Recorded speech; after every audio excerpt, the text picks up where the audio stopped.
interior tem mais problema que a gente. Então, essa agência reguladora, nós tivemos uma reunião lá com o Mercadante semana passada, a gente coloca muita fé nisso. Muita fé no sentido assim, tem algumas coisas, você fechando umas 3 ou 4, espalha o medo e o povo começa a botar ordem na casa. É um pouco isso que a gente acredita, que fechando 3 ou 4, a coisa comece a melhorar. Igual quando a gente chegou aqui em São Bernardo em 2009. A Lúcia, que trabalha aqui comigo, tinha 100 escolas aqui, que nunca ninguém tinha passado na porta. Escolas privadas de educação infantil, tinha de tudo. Depósito de criança, gente que fazia um trabalho sério, mas muita porcaria. Aí você começa aí, tem um povo que você não sabe com quem você está falando, nós sabemos sim, mas criança tem que ser tratada seriamente e tal. Estamos aqui há 3 anos e as coisas estão andando. Fechamos quem tinha que ser fechado, fechamos a entidade assistencial, coitadinhos, uma coitadinha das crianças que ficavam em cima de esgoto. Vão lá, reclama para o prefeito, faz abaixo-assinado, vai lá na Câmara, chora. Mas nós estamos aqui para proteger as crianças. E as instituições estão lá para formar bons profissionais. Porque médico só consegue matar um paciente de cada vez. Professor pode fazer um estrago em 30 de uma vez só. Então a gente precisa tomar esses cuidados pela responsabilidade que a gente tem. Agora, eu sou extremamente otimista. Eu sempre olho os 50% do copo mais cheio, não os 50% que está mais vazio. Se a gente ainda não chegou aonde gostaria, já avançou bastante. Então hoje eu li lá no site, falei, mais uma ação da CONAI que saiu do papel. Então vamos continuar batendo lá no povo para os 10% do PIB, que a gente vai melhorar a educação pública, vai avançar nas federais, vai avançar nas estaduais e vai conseguir mudar as coisas. E é assim que a gente vai caminhar. Bom, o licenciado não espera eu concluir e ir para a sala. Ele vai para a sala na hora que ele faz vestibular. Ele faz o vestibular e ele vai para a sala. Então ele faz o vestibular na EAD da vida e o dia seguinte ele está na sala de aula. Então imagine, é muito pior, se ele tivesse pelo menos concluído, né? O tecido social está rompido? Está sim, mas aí, diferente da Cleusa, eu tenho sérias dúvidas em relação à escola de tempo integral, porque a gente não está conseguindo proteger a criança na escola de tempo parcial, né? Então a gente tem, eu não tenho nenhuma garantia e o que eu tenho acompanhado tem me deixado o cabelo em pé, na verdade, assustada do que nós estamos fazendo. Então, é claro que é um caso pontual, mas eu só vou contar porque ele representa outras escutas da mesma história, né? Essa semana no mestrado a gente estava discutindo então as características das políticas de educação neoliberal e entre elas entra a questão da avaliação e o faça você mesmo, aprender a aprender, formação continuada, formação a vida toda, vamos por aí. E a educação e a inclusão, não é? Aí vira um dos alunos diz assim, olha, então, eu tenho um aluno na sala de inclusão, eu não sei absolutamente o que fazer com ele, e esses dias eu ia no banheiro, eu tive, graças a Deus eu entrei, porque eu o salvei de ser abusado pelos seus colegas, né? E isso é uma fala que tem se repetido não só em relação às crianças com deficiência, mas a uma quantidade espantosa dos nossos alunos tem trazido casos dessa natureza. Então, assim, isso é mesmo, o tecido social está rompido e nós não estamos dando conta de atender a escola e menos ainda no processo de formação, como lembra Maria Helena, a gente fica impossibilitado muitas vezes até de trazer essa discussão. E o que eu estou me dando conta é que mesmo lá na universidade, que a gente faz questão, ou pelo menos tenta, honestamente, trazer essas questões que os nossos alunos vivem no cotidiano para dentro da sala, muitas das vezes a gente não sabe como encaminhar isso, né? Então eu tenho uma séria de preocupação em relação à escola de tempo integral. A questão da prova do professor foi interessante, porque foi foi uma oposição geral, né? Assim, todo mundo se opôs. E eu não acho que isso avance, não vejo nenhuma possibilidade disso avançar. Mas eu só quero assinalar, então, por exemplo, ouvindo a professora falar da Federal do ABC, eu fico encantada com isso, mas eu olho as vagas, eles têm 20. A sua universidade tem 140. Né? Então, a gente faz um trabalho de qualidade para 20, mas a gente faz um trabalho de péssima qualidade para um número infinitamente maior. Né? Então, isso é... Aí venha logo essa agência reguladora, porque realmente é uma das possibilidades de a gente intervir em algumas questões, porque elas não são ilegais nem irregulares. Né? Então, no momento, e aí, ainda bem que a professora Cleusa falou, porque eu sempre começo, quando a gente começa a discutir, eu falo assim, a gente não pode falar mal de quem morreu, mas, né, assim, como eles fizeram isto? Quer dizer, no momento em que há uma mudança, que a educação deixa de ser um bem público e passa a ser serviço, daí em diante, a gente não teve mais controle, porque o capital internacional entrou, as instituições privadas estão sendo administradas por fundos e fundos internacionais. Então, eles vêm, têm dinheiro e vão embora. Se deu certo, se não deu certo, eles vão pulverizar as instituições e vender picadinho e teremos uma quitando em cada esquina outra vez. Então, eu vou repetir para vocês o que eu ouvi ontem da professora Emília Maricato. Não desistam, entendeu? Assim, não dá para desistir agora. A gente está no meio, ou está assim, num processo insano de luta, de tentar assegurar uma melhora para a educação. E aí eu continuo insistindo que é a universidade que tem que começar um processo. Né? É isso. Gostaria de ter uma notícia melhor, mas nesse momento eu só posso dizer que a gente continua insistindo e que não desistam, porque todos precisam de bons professores, quer a escola, quer a universidade.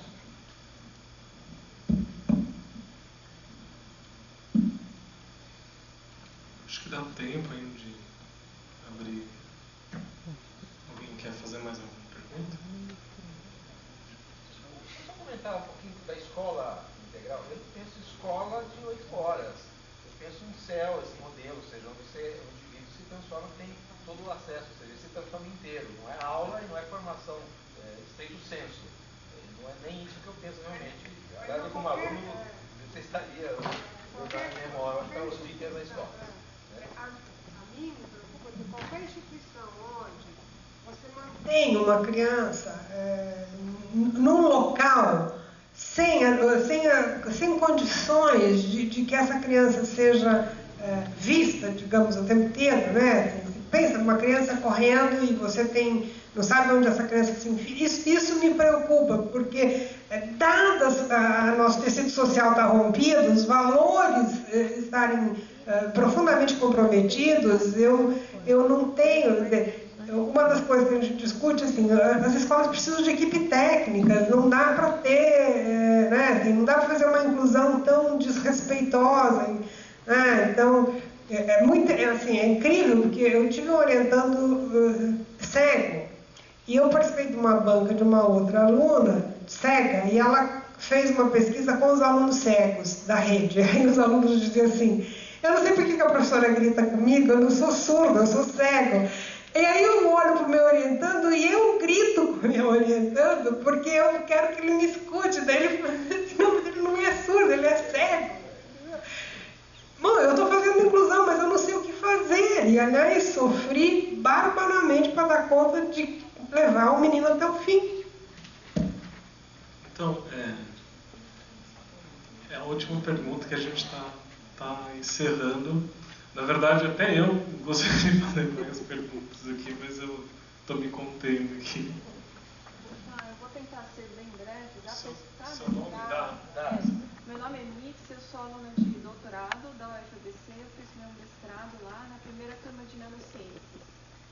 Eu tenho bacharel e licenciatura em engenharia química mas o meu foco de pesquisa é interdisciplinaridade nos ensinos de ciências, tecnologias e energia. Mas eu também tenho bastante interesse geral, desde o Fundo 1 até o médio, porque eu acho que essa é a base principal para o aluno poder chegar na universidade. Então, a minha pergunta para a professora Cleusa, em relação ao IDEB, por exemplo, se a gente vê os resultados da Prova Brasil e tal, as únicas escolas que estão contempladas, pelo menos no site, são as escolas públicas. O que eu acho assim, extremamente injusto, porque o número de escolas particulares, tanto por Fundo 1 até o médio, na região de São Bernardo, é enorme. Então, assim, não existe um instrumento comparativo em relação a essas escolas. Não há essa obrigatoriedade. Eu queria saber por quê. Segundo, o que me chama a atenção também, de vez em quando eu leio o Diário do Município, e o índice de exoneração dos professores na rede municipal de ensino é extremamente alto. Toda semana a gente vê isso, sabe? O que afasta? Qual seria o motivo principal disso, né?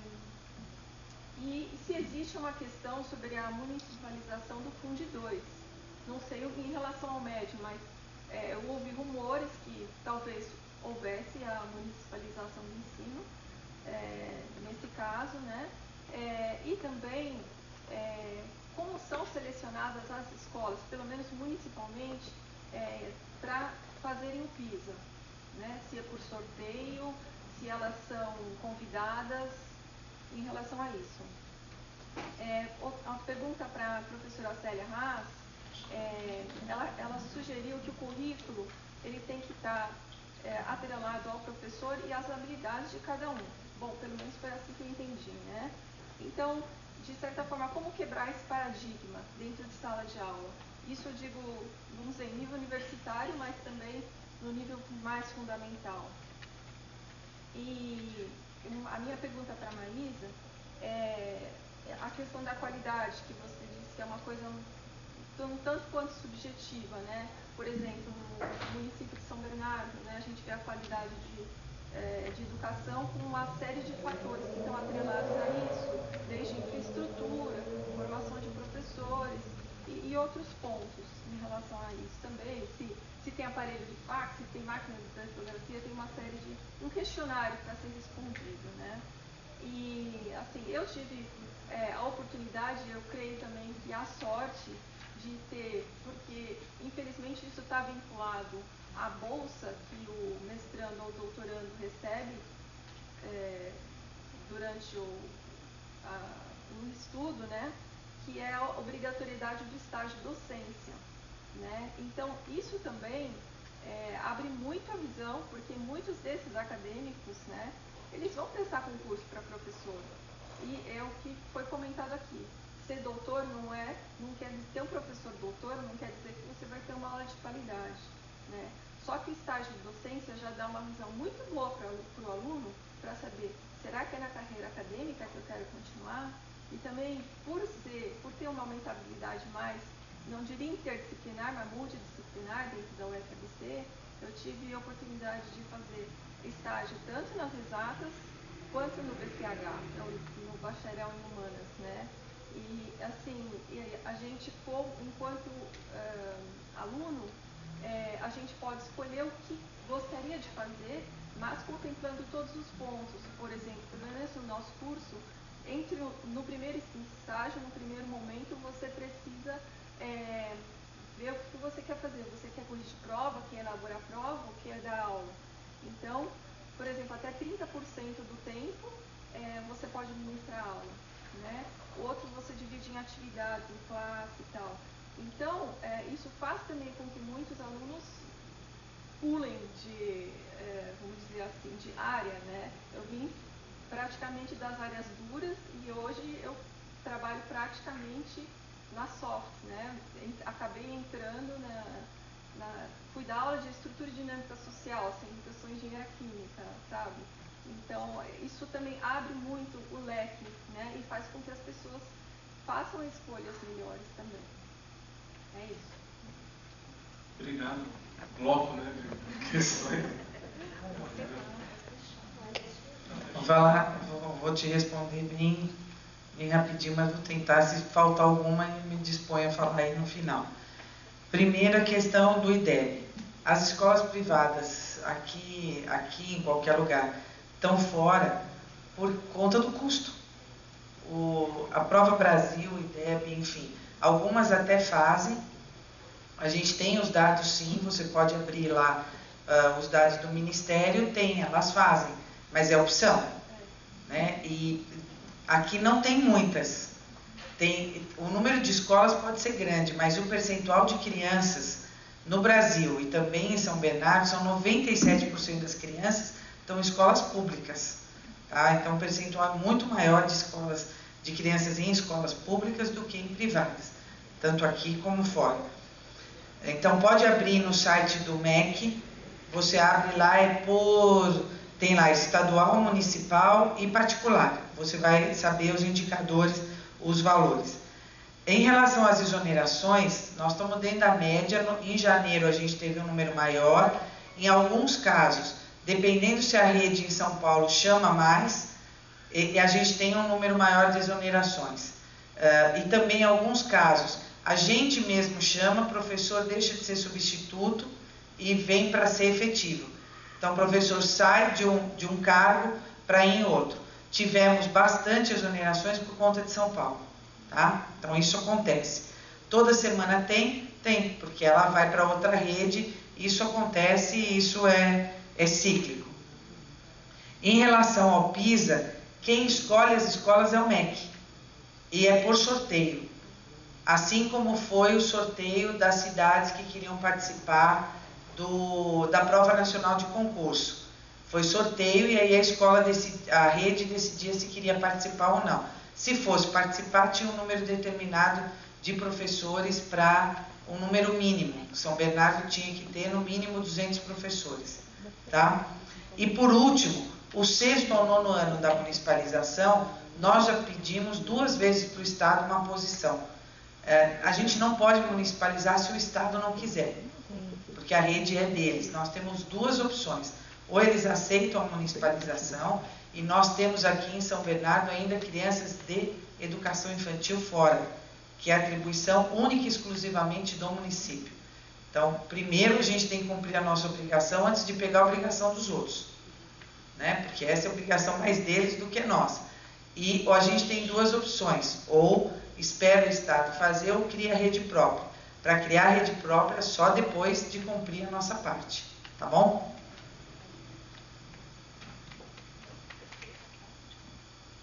Bom, eu só quero falar para você, como que é teu nome mesmo? André, eu entendo. E, assim, eu acho que você vai continuar nessa jornada um tempo mesmo, porque, dados os salários do início de carreira, você não tem muita escolha, né? Isso é amanhã. Então, respire fundo e não desista. Você não é estatutário, não, né? Sou. Estatutário do Estado?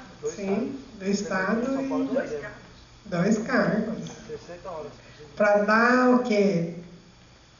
A gente... 60 horas. Não, mas é que assim, o salário tá difícil de a gente sobreviver, a gente precisa de buscar alternativa.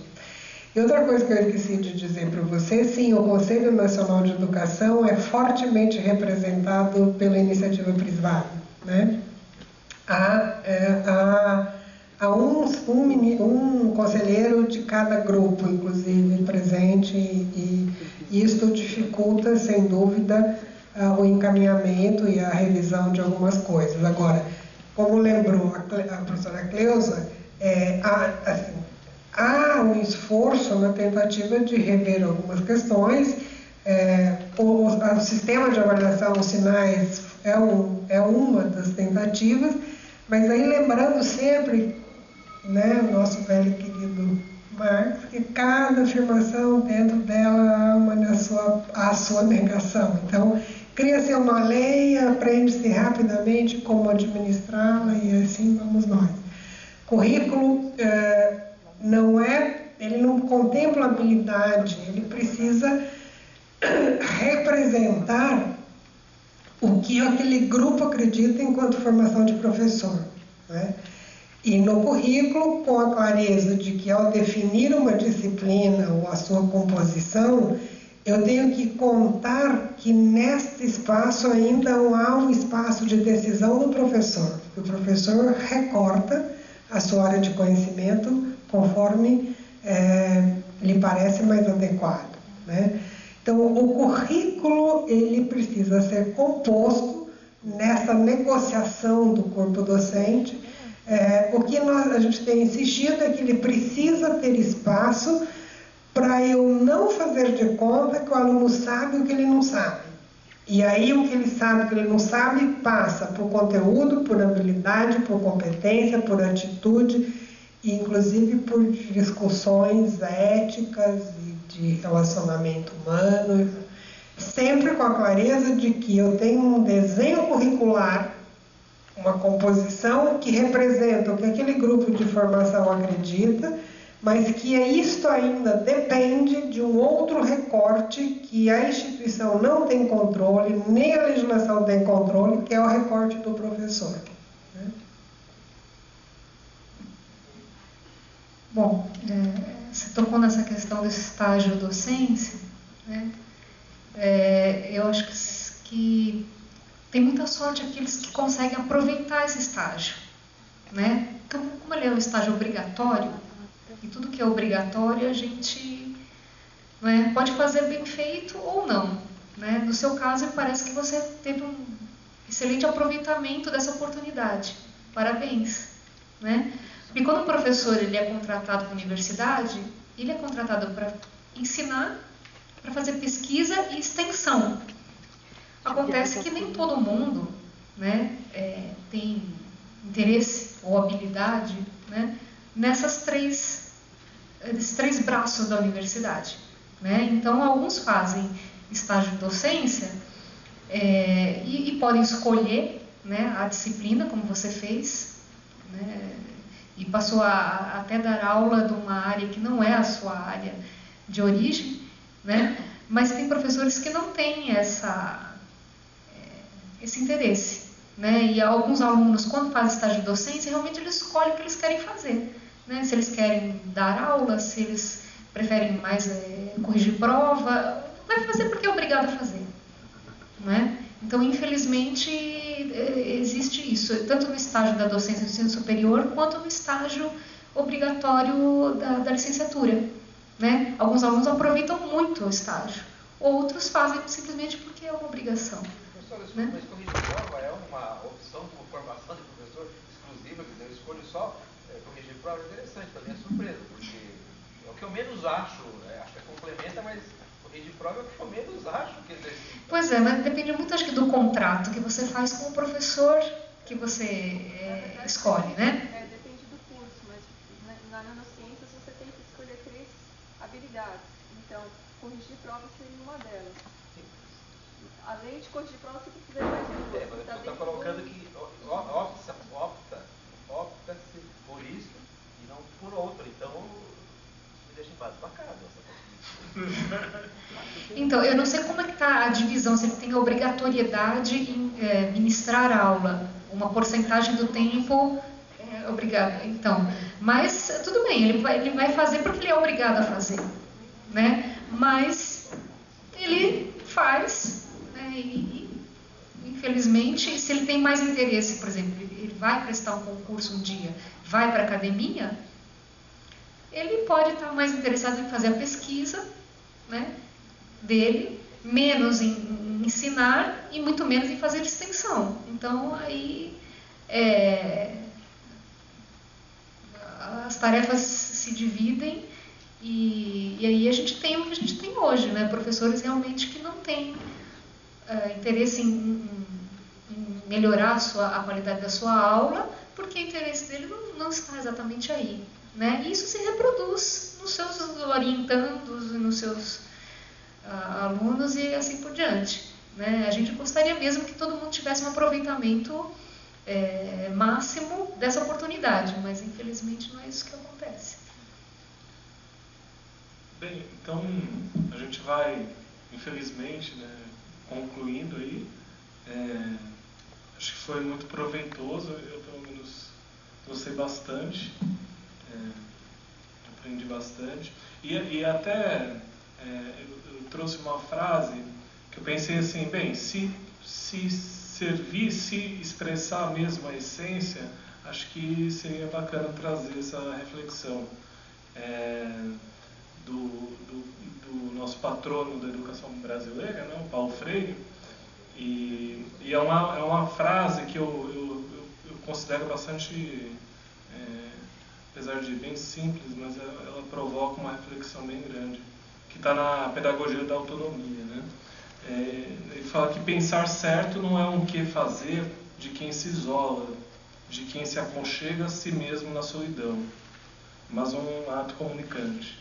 Acho que foi isso, né? Então, gostaria de agradecer, tá bom?